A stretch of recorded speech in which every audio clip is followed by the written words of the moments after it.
Assalamualaikum warahmatullahi wabarakatuh. Salam sejahtera untuk kita semua. Nama budaya, salam kebajikan.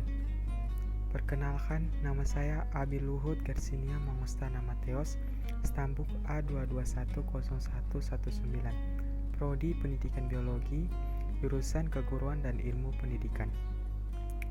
Pada percobaan 4 kali ini, saya akan membahas tentang pengertian titik didih, pengaruh tekanan terhadap titik didih, pengaruh pencampuran zat latin terhadap titik didih, waktu mendidih bergantung pada massa zat, kenaikan titik didih, tekanan osmosis, faktor-faktor yang dapat mempengaruhi titik didih, contoh kenaikan titik didih dalam kehidupan sehari-hari, dan yang terakhir contoh kenaikan soal titik didih. Yang pertama, saya akan membahas tentang pengertian titik didih. Titik didih adalah suhu atau temperatur di mana tekanan uap jenuh zat cair sama dengan tekanan udara luar, atau suhu ketika zat cair mendidih pada tekanan 1 atmosfer disebut titik didih. Yang kedua, pengaruh tekanan terhadap titik didih. Titik didih zat cair dipengaruhi oleh tekanan udara di atas permukaan zat cair. Semakin kecil tekanan udara di atas permukaan zat cair, semakin rendah titik didih zat cair tersebut. Dan yang ketiga, pengaruh pencampuran zat lain terhadap titik didih. Air yang diberi garam atau gula mendidih pada suhu yang lebih tinggi daripada air murni. Dengan demikian, penambahan suatu zat dapat menaikkan titik didih. Waktu mendidih bergantung pada massa zat.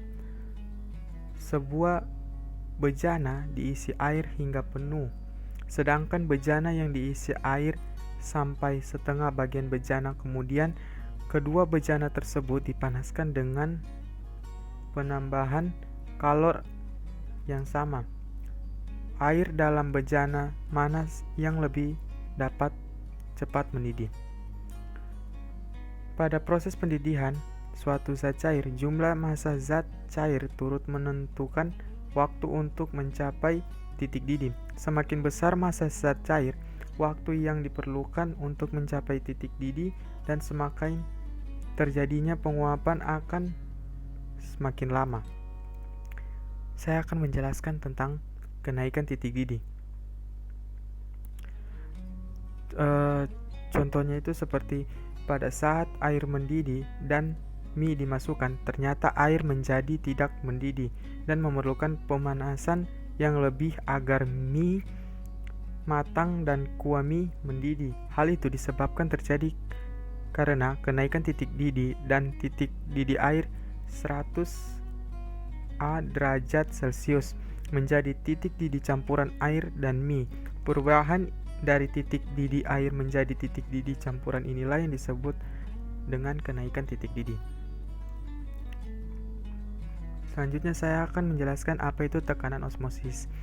Osmosis adalah proses perpindahan molekul zat pelarut dan semi-permeable selektif dari bagian yang encer ke bagian yang lebih pekat.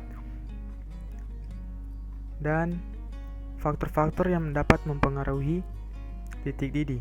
Konsentrasi atau modal zat terlarut mempengaruhi kenaikan titik didih, di mana semakin besar konsentrasi molal dari zat terlarut, maka kenaikan titik didih juga akan semakin besar. Yang kedua, konsentrasi molalitas dan harga Kb sangat berpengaruh pada kenaikan titik didih. Yang ketiga, semakin tinggi konsentrasi molalitas, semakin tinggi pula kenaikan titik didih. Selanjutnya saya akan menjelaskan tentang contoh-contoh kenaikan titik didih dalam kehidupan sehari-hari. Yang pertama, air radiator kendaraan bermotor. Yang kedua, memasak air. Yang ketiga, menambahkan bumbu saat air mendidih. Yang keempat, panci presto. Terima kasih atas percobaan ini. Lebih dan kurangnya mohon dimaafkan.